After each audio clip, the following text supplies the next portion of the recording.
أعوذ بالله من الشيطان الرجيم. بسم الله الرحمن الرحيم. وإذ استسقى موسى لقومه فقلنا اضرب بعصاك الحجر فانفجرت منه 12 عينا قد علم كل أناس مشربهم كلوا واشربوا من رزق الله ولا تعثوا في الأرض مفسدين. سورة البقرة سلور حسیوا پاول عیسیٰ کی اثباتو د توحید د الله رب العزت او آغا سلور بابونه وا. اول باب کی اول عظمتو د قرآن عظیم،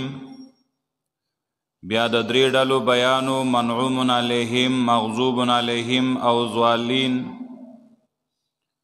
د دو ډلو مثالونه ذکر کول کفار او منافقین. بیا د یا ایها الناس عبدون دویم باب شروع که پایی کی اول دعوه و د توحید، باغی 15 دلائل عقلیه، بیا صداقت د پیغمبر صلی الله علیه وسلم او د قرآن، بیا تخویف منکرینو تا او زیر و منونکو د دعوی تا، بیا جواب د یو شبهیو چې راتلا په صداقت د قرآن او د کیف تکفرون نه بیان کو د نعم اربعو، یو د نشنه مشته کړی، دویم د دنیا منافع مستاسو د پیدې د پاره پیدا کړی دي، دریم ستاسو نکم معزز په ملائکو کې ګرځولیو، څلورم ستاسو نکنه لغزش شویو او هغه مې ورته معاف کړو. بیا د یا بنی اسرائیل نه دریم باب شروع که پای کې خطاب خاصو پس د خطاب عام نه، پای کې درې پلیتۍ وي د مشرانو د یهودو، تحریف، کتمان حق او ترک عمل. د هغې مقابله کې درې ښه صفتونه او د مؤمنانو صبر، صلات او ایمان بالآخرت. بیا و اذ نجیناکم من آل فرعون نه څلورم باب شروع که او مونږ ویلیو چې په دې کې خطابات سته دي، 6 خطابات دي بنی اسرائیلو ته. په اول خطاب کې 8 نعمتونه او 2 عذابونه وو. څه نعمتونه بیان شوي، یو نعمت نجات من فرعون، دویم نعمت نجات من الغرق، دریم نعمت اعطاء الکتاب، سلورم نعمت عفو عن الذنب یعنی عن القتل، پنځم نعمت باس بعد الموت، شپږم نعمت تذلیل الغمام، وم نعمت انزال المن والسلوى. بیا یو عذاب ذکر کا فانزلنا علی الذین ظلموا رجزا من السماء بما كانوا يفسقون. اوس د دې ځای نه 8م نعمت ذکر کوي او ورپسې به بیا دویم عذاب ذکر کی. موږ ویلو چې په دې خطاب کې 8 نعمتونه او 2 عذابونه وو. وَإِذِ اسْتَسْقَىٰ مُوسَىٰ لِقَوْمِهِ 8م نعمت د دې ځای نه شروع کوي. موږ مخکې ویلو چې بنی اسرائیل میدان تیه کې پراته او دوی ته ډېر مشکلات داو چې نه سوره او نه خوراکو نه اوبه، نو د سور انتظام الله داو که چې وریځ ورله الله راوسته او هغې د ورځې به وریځ و او د شپې به شینو. وظللنا علیکم الغمامه، بیا چونکې خوراک انتظام نه و وانزلنا علیکم المن والسلوى، ترنجوین او مړزان به وله الله را لیږل. نو د اوبو تکلیفو، نو موسی علیہ السلام ته وی چې الله نه سوال وکړه چې الله موږ له د اوبو انتظام برابر کی. اگر چې دی دغه میدان تیه کې د جهاد د نه کولو نه پاتې شوي او دا دی له یو عذاب او سزا وه، خو د موسی علیہ السلام په دعا الله ته ایثار کړي او زدا نعمتونه په الله وکړل. اوبو انتظام ول الله غزه کې برابر ک. موسی علیہ السلام الله نه مطالبه وکړه، سوال یې وکړه. الله رب العزت ورته وویل چې په امسا باندې دا ګټه ووهه چې ویې واله 12 چینې د هغې نه روانې شوې. نو هغه نعمت بیانوي. وَإِذِ اسْتَسْقَىٰ مُوسَىٰ لِقَوْمِهِ، کله چې طلب د اوبو که موسی علیہ السلام د خپل قوم د پاره میدان تیح کې استسقا وی اوبه غوښتل. فقلنا اضرب بعصاک الحجر، باران چې دی که نه د هغې سوال یو سړی کوي نو هغې ته هم استسقا وایي. د باران چې کوم مونځ دی د باران د غوښتو هغې ته صلات استسقا وایي، د باران د غوښتو مونځ. وَإِذِ اسْتَسْقَىٰ مُوسَىٰ لِقَوْمِهِ، کله چې طلب د اوبو که موسی علیہ السلام د خپل قوم د پاره. فقلنا اضرب بعصاک الحجر، فسوی ورته مونږ چې ووهه په امسا خپلې باندې الحجره ګټې لره. نو دلته عبارت کې تقدیر دی. نو فضربه، موسی علیہ السلام هغه ګټه ووهله. نو چې وی وهله نو فانفجرت منه 12 عینا، پس را روانې شوې د هغې نه 12 چینې. دا اختلاف دی د علماو چې دا ګټه یو معینه ګټه وه او کارې ګټې له به امسار اخلاص کړه او د هغې نه به چینې روانې دي. څوک وایي چې دا یو ګټه وه او د کویتور نه یې ځان سره راوړې وه او دا په غټوالي دومره وه لکه د ګډې د اثر نه دومره اندازه کې وه. دا یو قول دی. بعضې علما وایي چې دا هغه ګټه وه چې موسی علیه السلام کله لامبل نو د غسلو په وخت کې هغه کپړې په دې کې ایښودې وي او چې کله د سمندر نه حوض نه راوخته نو هغه ګټه روانه شو کپړې وتښتولې. هغه به انشاءالله تفصیلا راشي. لا تکونو کالذین آذوا موسی فبرأه الله مما قالو کې چې دی بدنامه لګولې وه چې دی موږ سره شریک ځکه نه لامبي چې د بدن کې نقصان دی یا نعوذ بالله نامرد دی. نو الله پاک د نبی صفایي کوله او هغه ګټه د بني اسرائیلو حجرې له لاړه. موسی علیہ السلام بیا هغه ګټه په امسا والې ووی نښې هم پکې جوړې شوې وي. نو دا موسی علیہ السلام هغې پسې منډې والې او جامې ته هلته راغستې وي. بني اسرائیلو چې ولیده چې داسې ښایسته انسان اډوونه. دا بعضې علما وایي چې دغه ګټه وه، څوک وایي چې دا 4 ګوټه ګټه وه. خو د دې ټولو اقوالو نه صحیح قول دا دی، ابن کثیر لیکلی دي چې دا یو خاص ګټه نه وه.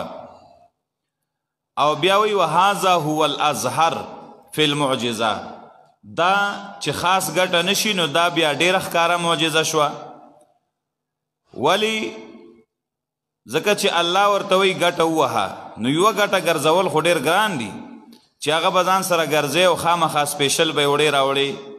بس چې هرې ګټه له به امساره خلاصه کړه. ابن کثیر لیکلی دي فکان یضرب الحجر بعصواه فینفجر، امثال باندې به ګټه وواله نو هغې نه به اوبه روانې شوې. هره ګټه چې به وه چې په دې نیت به وواله چې اوبه ترې روانې شي او چې کله به بیا اوبو ضرورت پوره شو نو بندوله به یې څنګه؟ نو وایي ثم یضربه فییبس، بیا به دوباره وواله نو بیا به هغه بنده شوه، اوبه به یې بندې کړې. یو ګزار د هغې د چالو کېدو دپاره به یې ورکو نو چې څومره پورې به پې ضرورت پوره شو بیا به ویل چې اوس هسې بهیږي څه پې کوو نو بل ګزار به راخلاص که نو هغه به ودرېده. خجی واقعي چې دا ډېره لویه معجزه وه د موسی علیه السلام. خو قرطبي لیکلي دي چې دا واقعي ده چې لویه معجزه ده، خو زموږ نبي له الله د مخکنو پیغمبرانو لوی لوی معجزې ورکړې وي. او هغه دا وه چې حدیث پاک کې راځي صحابي وایي موږ جهاد ته تلي او اوبو کمې اوبه نه وي نو وایي موږ نبي علیه السلام ته رالو چې یا رسول الله اوبه نشته دی. وایي نبي علیه السلام یې چې ماله یو لوښی راوړی، لوښی هم راوړی یو تور داسې د اوبو یو لوښی د الله نبي پکې لاس کېښوده. وایي فلقد رأیت الماء یتفجر من بین اصابعه، وایي ما په د خپلو سترګو اوبه لیدلې وې چې د نبي علیه السلام د دې ګوتو د مینځونو نه موږ ته ګروتونه وایو، د دې ګروتونو نه چې دی نو دا اوبه را روانې وي. نو قرطبي لیکلی دي چې دا خو موږ ډېرې لیدلي دي چې ګټو له موسی علیه السلام امسا نه در اخلاصه کړې اوبتې بهیږي دې غرونو ته وګوره نو اکثر پکې چینې را بهیږي د وچې ګټې نه را بهیږي د غر د سر نه را بهیږي خدا به چانې لیدلي چې د انسان د بدن نه چینې روانې شوي دا یو بدن چې هغه بدن د محمد رسول الله صلی الله علیه وسلم نبی علیه السلام شابه راشي او اودسونه کوي اعمش وی چې ما ته سالم ابن الجعد وی چې ما جابر رضی الله عنه ته چې د دې روایت راوی دی ما ورته ویل چې تاسو هغه وخت کې څومره وی نو هغه ویل چې هغه وخت کې موږ 1500 خسانو ښه 1500 صحابو نو چې 1500 صحابه او 10 کوي که نه او ځان له اوبه په لوښو کې چې نو څومره اوبه به لګي 1500 خو چې یو ځل دا موټر دی ورته چالو کړی که نه او 1500 کسان په یو ځل پراله نو دا مو ته اوبه نشي پوره کولی نو معلومیږي دا چې د دین هم ډېرې تیزې اوبه رابهدي ښه چې هغه ټولو ته کافي شوې نو دا لویه معجزه وه فقل نظر بعصواک الحجر فسوی مونږ وهه په امسا خپلې باندې ګټې لره فانفجرت من حسنة عشرة عینا نو وی والا چې وی والا فسرا روانې شوې د هغې نه 12 چینې مولانا صاحب دلته وی فانفجرت او صورت اعراف 160 آیت کې براشي فن بجست من حسنة عشرة عینا 12 چینې تیرا روانه شوې انفجار او انبجاس کې فرق دی انفجار وی ډیرو را بهدلو ته او انبجاس وی لږ لږو را بهدو ته نو دلته وی چې فن فجرت خې زور شور سره را روانه وي او اعراب کې وی چې فن بجست رو رو لږی لږی را روانه وي زیم زیم غونې نو اصل کې قصه دا وه چې اول نه به دا اوبه لږې راتلی او بیا به چې وخت تېرېده نو تیزېدی به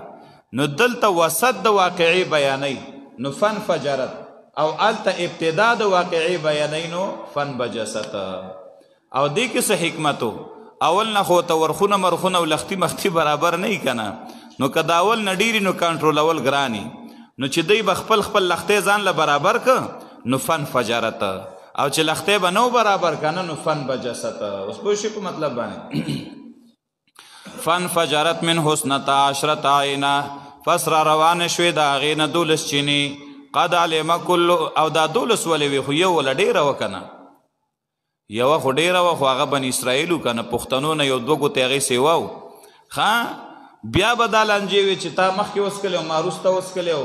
زما مخې له مه راځه او ستا مخې له به نه درځم او دا دې واغه دي نو بیا به جنګونو نو د دې جنګونو نه د بچ کولو دپاره د هر قوم دپاره د یعقوب علیه السلام 12 زامنو او د یو بیا پوره خاندان جوړ شوی نو د هر خاندان دپاره بیله بیله چینه الله راوسته چې خپل منځ کې په جنګ جګړې بیا نه کوي قد علم کل اناس مشربهم په تحقیق سره پیژانده هرې ډلې ځای د څکلو خپل ګډه ګډېله نه وه چې کومې چینې له ورځي هغې نه دې څکي د هر قوم خپله چینه معلومه وه خپل لختې معلوم و نیر هغې نه به څکلي کلو واشربو من رزق الله ویلي ورته موږ چې خورئ او څکئ د الله د رزق نه ولا تعصوا فی الارض مفسدین او مگر زی ځمکه کې فساد کوونکي مولانا صاحب ولا تعصوا دا عصوه چې دی که نه دام په لغت کې فساد ته وایي مفسدین هم فساد ته وایي نو دا خو تحصیل له حاصل شو نو ګوره دې ته سیرورت وایي د علماو په اصطلاح کې تجرید وایي د علماو په اصطلاح کې تجرید معنا دا چې یو معنا دا یو لفظ د خپل معنی نه خالی کې او بل په خپل معنا والی نو موږ معنا داسې کوو ولا تعصوا مگر زی نو دا په معنا د سیرورت شو فی الارض پزمکه کې مفسدین فساد کوونکي وإذ قلتم فساد سو چې شرک مه کوئ ګوره خورئ د الله سکئ د الله وریځ درله الله سوری کړه نو د هغه خو څه منئ که نه وإذ قلتم یا موسی لن نصبر علی طعام واحد دا دویم عذاب اوس ښه الذلة والهوان بسبب الکفران الله په ذلت او رسوایی راولېږله سپکوالی راولېږه ولې چې د الله د نعمتونو ناشکري وکړه خلاصه واورئ چې بیا اسانه ده الله پاک دومره مهربان الله چې دی له به تیار خوراک رالیږه ترنجبین او مړزان نو په کار دا و چې دی پې نه لاس کړی ده او نه خپې خو چې شکریه ادا کړې وه نو دی وایي د یو قسم یې د دواړو ته ځکه وی چې دواړه به اکثر یو ځای میلاوېدل په د یو قسم خوراک خو زمونږ وایي دا وختي خراب شو هر وخت مړزان دی ترنجبین دی مړزان دی ترنجبین دی که نه د انسان فطرت دا دی دا په یو حالت نه خوشحالیږي که ټول عمر ګرمي دی چې جمع شي نو سم خوند به وکړي نو چې جمع کې د یخني ګیر ناګیر ووایي که نه یاره چې ووړی نو ډېره خوند کوي او چې لږ ونه یخني وشي نو چې اوس ګرمي چې ګرمي وشي نو چې یخني چې خوږ شی وخوري نو تریخ ته بیړه کېږي او چې تریخ وخوري نو خوږ ته اړه کېږي چې غوښه خوري که نه نو یې مړه چې د دال ساګ کتل غواړي یاره او چې دال ساګ یو څو ورځې وخورو یې مړه ډېره له خلص خوا کړله ښه وخت کېره له په هغه چې ته غوښه خوړل غواړي په یو حالت دی نه خوشحاله نو دا دی چې یو څو ورځې دا ترنجبین او مړزان وخوړل نو وایي دی خو موږ له چې دی نو تنګ کړو نور موږ له هغه زوړ خوراک په کار دی چې ګوره هغه کې هر څه شی سبزي او بادرنګ او اوږي او نسکي او دالې او پیازي دا خوراک کا کی ځان له خپله کرو خپله خورو نو د الله د نعمت ناشکري وکړله نو الله ته هغه نعمت بند که او بیا به په پټو کې لګیا او بس ټوله ورځ به دا خولي پرې را روانې وي که نه ځان ته په زوره ګرانه کړه وَإِذْ قُلْتُمْ یا موسی یاد که هغه وخت چې کله تاسو وی چې موسی علیه السلام لن نصبر علی طعام واحد هېڅ صبر نه کوو موږ علی طعام واحد په یو قسم طعام باندې نو دا واحد خو نه خو په یو ټایم میلاوېده نو ځکه ښه یا علی طعام واحد علما وایي هېڅ صبر نه کوو موږ په دې یو حالت باندې په یو خوراک باندې د ټولو دپاره بن اسرائیلو کې هم دا تکبر ډېرو که نه وایي مړه دا څه کار دی خوند خو دا کوي چې څوک خانانی مالدارې او څوک غریبانانی دا خانان پکې په دې غریبانانو باندې خپل امر هم چلی او خدمتونه مو لکوي دا خو ټول پلاران دي یو سړی وایي زه تا کرې خو نه خورم مال هم الله راکوي او تاله هم درکوي نو وایي زه د چا حکم بیا څوک نه مني او ټول په یو حالت کې دا استوا مستوا وایي دا خوند نه کوي دا چې څوک خان او څوک غریب وي نو دا خوند کوي نو موږ په دې یو حالت ټول صبر نه کوو فدعو لنا ربک یخرج لنا فسوالو که موږ دپاره د خپل رب نه دا فدعو لنا په دې خبره ځان پوهه کوي ژوندي انسان ته ویل چې د الله نه ما دپاره دعا وغواړه دا جایز ده په دې کې شک نشته چې جایز ښه که دا تا نه کمزور هم دی په عمل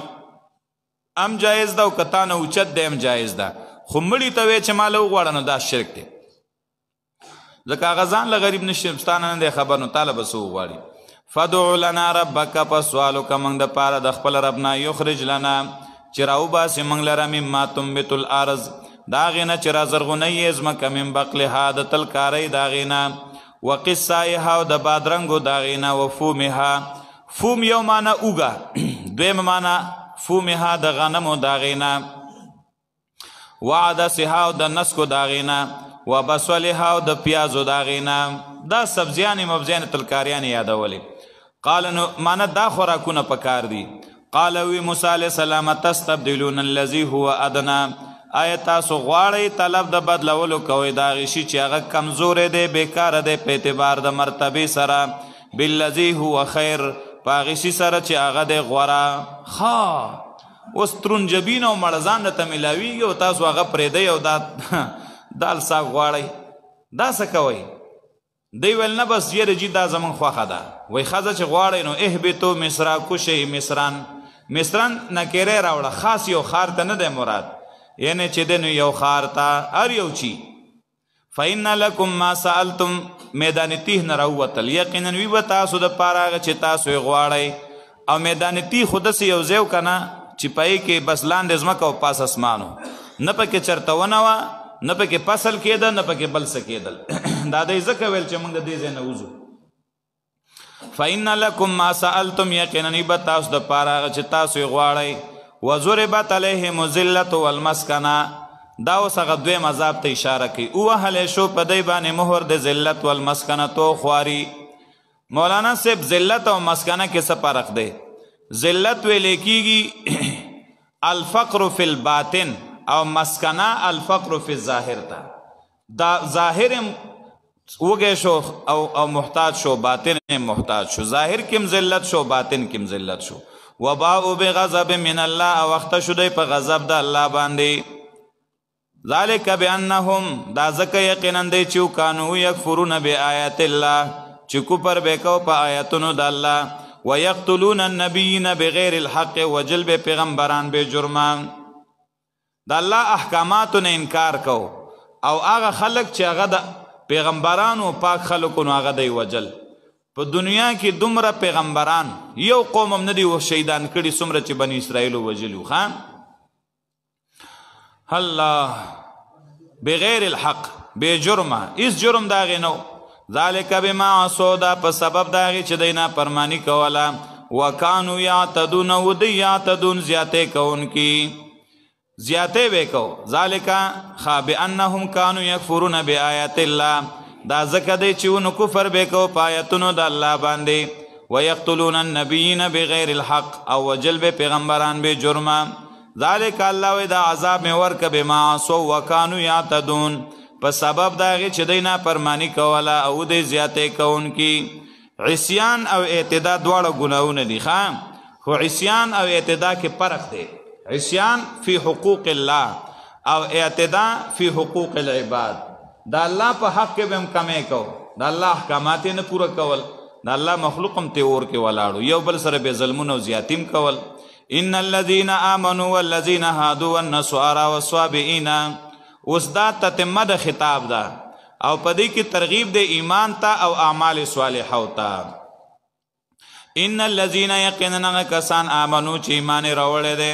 دلته لګه توجه کوخه بعض خبرې داسي چې موږ اصولو کې تفصیل کړي دلته نه کو کم خبرې داسي چې هغه اصولو کې نه بیان شوي نو هغه مجبور یو چې دلته وسره لګ وضاحت وکړو قرآن عظیم مؤمنانو سره خطاب کوي قرآن عظیم چې دی نو د منافقانو حالم بیانوي قرآن د یهود او نصارا او د نورو بېدینو سره خطاب کوي او د غیرت کوي مؤمنانو تفصیل هم تاسو ته معلوم دی منافقانو بحث هم تیر شو یهود څوک دی او نصارا څوک دی نو یهود چې دی کنه والذین هادو یهود دا قوم دی د موسی علیه السلام او دی ته یهود ولی وای دا اصل کې بنی اسرائیل دی د یعقوب علیه السلام نسل دی او دا د یعقوب علیه السلام په زامنو کې یو زوی او د هغه نوم یهوذا زال سره یهوذا دا د یهوذا اولادو دا د یعقوب علیه السلام په زامنو کې مشر زوی نو عرب دا سکار کوي چې کله دال بدلی په زال او کله زال بدلی په دال لکه نمرود دال سرم ویلې شي او نمرود زال سرم ویلې شي دا مشهور کافر چو نو دلته کې هم یهوزم ویلې شي یهودم ویلې شي خو مشهور دی یهود دي نو دا یهوذا اولادو نو ځکه دی ته یهود وایي یا خدا وا او دویم دا چې په عربی کې هادا یهودو په معنا راځي د توبی استو او په معنا د راګرځېدو باندې هدنا الیک ان هدنا الیک منګ راګرځو تا طرف ته نو یهودو ته یهود ځکه وایي چې لانهم تابوا عن عبادت العجل دی د سخی د عبادت نه چې دی نو څه وکړله توبه استوا دی د سخی د عبادت نه توبه استوا راګرځېدلي وو نو ځکه ورته چې دی نو څه ویلی کېږي یهود ویلی کېږي او د دې معنی تایید سوره آل عمران 156 یوسل شپږ پنځوس کې براشي انا هدنا الیک منګ راګرځو تا ته خجی او نسوارا چې دي کنه دا د عیسی علیه السلام قومو نسواراو ته نسوارا ولی وای یا خدای دی یو کلیو چې داغه کلی نوم ناسوره دا په فلسطین کې یو علاقه وا داغه ناسوره نو دی بیا مشهور شو په نسواراو سره او یا لتناصرهم عیسی دی د حضرت عیسی علیه السلام سره کړو امداد کړو مرسته کړو او اسقا عیسی علیه السلام ویلو من انصاری الی الله قال الحواریون نحن انصار الله دا سوره صف کې راځي دغه شان سوره آل عمران 52 آیت کې مرাজি چې حواریین ویلي چې موږ ستاسو سره مکمل امداد ته تیار یو نو نسوارو ته نسوارا زکوای چې د امداد کړو د عیسی علیه السلام ټیک شو دا د عیسی علیه السلام قوم دی و صوابئین سوق دی نو پدې کې ډیر اقوال دي یو قول د علماء دا دی صوابئین چې دی صنف من النصارى دا د نسواراو یو ډله ده خو عجیبه غونه خلق دی الین قولا منهم د دې دا زبان او د دې دا نظریه د نسواراو نه لګ ډیره نرمه وا نو دې ته به صوابئین ویله دا د نسواراو نه یو جدا شوی ډله وا او دې ته به سائحونم ویله دی به د سر کې د مینس کې ځای کټاکو دا د دې علامه او نخوا او بعض علما وایي چې دا نسوارا نه دي بلکې قوم بین النصارى والمجوس د نصارا او د مجوس په مابین کې د یو بل قوم دی جدا دې ته صابئین ویلې کیږي بعض علما وایي چې دا قوم بین اليهود والنصارى نه یهود دی او نه نصارا دی د یهود او نصارا درمیان یو قوم دی هغه ته صابئین وایي بعضی وایي چې دا نصارا چې دی قوم یقول دا صابئین قوم یقولون لا اله الا الله دا سه قوم دی چې لا اله الا الله کلمه وایي او محمد دا نور کلمه د دې نشته لیس لهم عمل ولا کتاب ولا نبی نیس عمل شتا نیس کتاب شتا نیس نبی شتا او بعض علما وایي چې دا د زبور لستون کې دی او د اهل کتابونو یو ډله ده خو بهرحال صوابي ویلې کېږي هغې ته چې د یو دین نه بل دین ته تلی نو عربو و مسلمانانو ته صوابین ویل وای دی د پلار نیکه دین پرېښی نو دې ته صوابین ځکه ویل چې دی د یهود او د نصواراو د دین نه سو بل خوا تلي ښه والصوابئین د ستورو عبادت به کو دی نو دا درې ډلې دلته بیانوي مشرکان او مجوس د هغې ذکر دلته نشته د هغې ذکر به راشي صورت حج آیت نمبر 17 ولسم کې دا ټول باطل فرقې قرآن دا غیرت کوي دلته ترغیب د ایمان او عمل صالح ته ګوره اوس ان الذین آمنوا یقینا هغه کسان چې ایمان راوړی یو والذین هادو او هغه کسان چې یهودیان دي دوا والنصارى او نصارا دي درې والصابئین او صابئین دي من آمن دا اوس ترغیب د ایمان ته چا چې ایمان راوړه بالله په الله والیوم الاخر او پر ورځ د آخرت باندې اوس مولانا صاحب دلته اشکال دی اشکال دا دی چې دلته الله پاک وایي ان الذین آمنو اول څوک راوړل آمنو ایمان والا بیا وایي والذین هادو والنصارى والصابئین ورپسې څنګه وایي من آمن بالله نو زه یهودیانو له خو د ایمان دعوت نصاراو له د ایمان دعوت مجوس صابئین له د ایمان دعوت نو دا ان الذین آمنو چې اول کې راوړو نو خو مؤمنان دي نو بیا من آمن سمانه ده دا خو د ایمان نه پس بیا د ایمان دعوت ورکول تحصیل د حاصل شو دا اشکال دی نو جواب واوره یو خدا جواب دی چې ایمان اصل کې ویلې کېږي ستا د زړه تصدیق تا کنه ومن الناس تامخ کی ومن الناس من يقول آمنا بالله وباليوم الاخر وما هم بمؤمنين بعض د خلکو ناغه دي چې هغه په خلی وای موږ په الله ایمان راوړل او په آخرت هم ایمان راوړل او د سره مؤمنان دي نه نو دا خلک دي چې په خلی ایمان راوړل دي خو ځکه کې ایمان نه نو الله وی ان الذين عثمانه تا ګورا یقینا هغه کسان امنو چې ایمان راوړل دي په صرف په خلا او په جبا زړه کې ایمان نشتا نو من امن بالله کی دعوت د هغه ایمان دی چې د زړه نه ومني وای شوس په دې باندې اشکال ختم شو دویم دا ان الذين امنون مراد هغه مؤمنان دي چې ځان ته مؤمنان وای خو ایمان راوړل دي په مخکنو پیغمبرانو مخکنو کتابونو لکه یهودیانو ایمان راوړو په موسی علیه السلام نصارا راوړو په عیسی علیه السلام او په انجیل من آمن بالله نو اس مراد دا دی چې دا ایمان باندې به اکتفا نه کوي من آمن بالله والیوم الاخر چې په الله او آخرت ایمان راوړي آمن بالله اول سر شو والیوم الاخر اخر سر شو مینس کی ایمانیات پکې ټول را بن شو نو بس دا د دې لپاره بیا اجری اوس پوه شو په دې باندې یا د امنون مراد هغه مؤمنان دي چې هغه د بعثت د نبی علیہ السلام نه مخکې ایمان راوړو لکه حبیب النجار زید ابن عمرو ابن نفیل نو هغه مؤمنانو اوس په دې وخت کې بیا د ایمان دعوت شو او یا د ټولو نه آسان جواب درته کوم توجه کوا یو ایمان راوړل دي یو په ایمان باندې دوام او استمرار چې کم دینو ساتل دي نو من ان الذين امنوا په دې خو کار نه کیږي کنه چې نن مؤمن شه او بیا چې د سخوا خیغه کوا اوس په دې باندې به تر مرګ ټینګ پاتې کیږي نو من امن بالله کې مراد دوام علی ایمان دی چې یو سړی امنو وای کنه نو بیا تر سو پورې چې مرګ نه دی راغلی دینه بیا چټي نه ښه نو چې دی ایمان باندې تر مرګ همیشه پاتې شو نو هغه باجری او چې یو سړی ایمان خو راوړو خو تر مرګ پټینګ پاتې نشو بیا مرتد شو اجر ختم شو نو دلته اوس ګوره ان الذین آمنوا یقینا هغه کسان چې ایمان یې راوړی دی په ژبه بس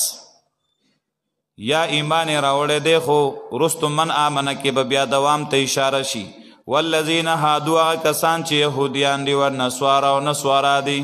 والصابئین او صابئین دي من آمن بالله والیوم الآخر چا چې ایمان راوړه همیشه د پاره ټیک شوه یا ایمان یې راوړه د زړه نه په الله او په ورځ د آخرت باندې وعمل صالحا او عمل یې وکړه نیکه فلهم اجرهم پس دی دپاره اجر د دی بی عند ربهم په نزد د رب د دی باندې ولا خوف نه به یره علیهم په هغې ولا هم یحزنون او نه به دی غمجن شي فلا خوف علیهم مخکې ما ویلي خو زه بیا م واوره ورسره ولا خوف علیهم ولا هم یحزنون ولا خوف نه به یره هلکه څنګه به یره نه خوف او حزن کې فرق واوره خوف یې لیکېږي هغه شي ته چې راتلونکي انسان ته چې مخکې نه را روان انسان ته نو انسان سره غم دی چې څه به کېږي نو دی تر به د میدان محشر د را روانو حالاتو یره نه وي مزې به کوي ښه ولې چې دی خو دنیا کې د رب په حکم عمل کړو خوف خو به هغې چا سره وي چې هغې د رب مو خلاف او نافرماني کړي نو دی سره به دا یره نه وي چې موږ سره به الله څنګه عمل کوي دی به زړه مطمئني دی به خوشحالي چې موږ له به زموږ رب زموږ د عمل بدله راکوي او حزن ویلی کېږي دی ته چې کم یو شی د انسان نه تیر شوی او بیا انسان په یې پسې خپه او جاړي نو دی به بیا د دنیا ارمانجن هم نه وي ځکه د دنیا ارمانجن به هغه څوک چې چا خپل ایمان خراب کړو چا چې دی نو دنیا کې مزې کړي او آخرت یې خراب وي نو چې د چا آخرت ښایسته نو هغه به وایي چې لږ مخکې مړ وی نو دا به ښه وه چې مخکې راته دا نعمتونه میلاو شوی وی نو هغه به دنیا پسې نه وي خفه نو ولا خوف نه به یره په دی باندې د راتلونکي حالاتو ولا هم یحزنون او نه به دی غمجن شي په تېره شوو حالاتو پسې دی به بیا د دنیا ارمانونه نه کوي بلکې دی به هلته ښه مزېدار خوشحالی او چلو مړه یو مثال درته وایم هسې د مرګ ژوند پته نه لګي که نه دا هم پکې واورئ ابن ابي الدنیا رحمت الله علیه یو روایت نقل کړی یو مثال یې ښودلی دی وایي چې کله مؤمن مسلمان مړ شي نو د هغه دا مرګ داسي د مرګ دا وخت خو د هیبت وي که نه او د یرې چې څه به کېږي نو د مؤمن مسلمان دا د مرګ وخت چې دی یقینا چې دا خو د هیبت او د خطرې وخت وي د دې مثال داسې لکه یو ماشوم چې د مور نه پیدا کېږي د یو عالم نه بل عالم ته راځي نو هغې وخت کې ماشوم چغې وایي هیبت او پریشانی مور سره هم پریشانی بچې هم پریشانی خو کله چې ماشوم پیدا شي نو جاړي ومه خو چې کله د دنیا کې پاتې شي او دی دا کلاو دنیا وګوري نو اول خو دی د مور خېټه کې خوشحاله و خو چې کله د کلاو دنیا ته راغی نو داسې یو انسان به چا نه لیدلی چې هغه وایي چې زه بیا وړوکی شی د مور خېټې ته لاړی شته دی داسې څوک هغه کله بیا د مور د خېټې د رحم ارمان نه کوي هغه د جهان کې داسې خوشحاله دی چې هغه رحم یې چېرته دماغو کې هم نه راځي نو دغه شانه مؤمن چې کله مړ کېږي نو هیبت خو یقینا چې وی ځکه چې یو ناشنا سفر دی ناشنا لاره ده خو چې کله دی د آخرت ته مزې وګوري تماشې وګوري نو دی به کله هم بیا د دې دنیا ارمان نه کوي دی به وایي مړه ده خو د ګندونو نه خو دی اخلاص کړم هر وخت به بیمار وم هر وخت به پریشان وم هر وخت به ویلې چې نن پټرول ګران شو نن سینچي ګرانه شوه او نن دا دی او نن هغه دی او سار به مې سوچ کو چې خدای بیا به څه کوو څوک به قرض راکوي که به نه راکوي وړو تروړه به میلاوي یا سړی د غمونو نه خدای اخلاص کړو نو ځکه وایي چې ولا خوف علیهم نه به یره په هغې باندې ولا هم یحزنون او نه به دی غمجن شي دې ځای باندې باب خلاص شو نو که بل باب شروع کوو نو بیا به خبره رانه ډېره لرې لاړه شي نو زه انشاءالله بس موز کوو نو موز نه بعد به بیا نور درس کوو ښه واخر دعوانا الحمدلله رب العالمین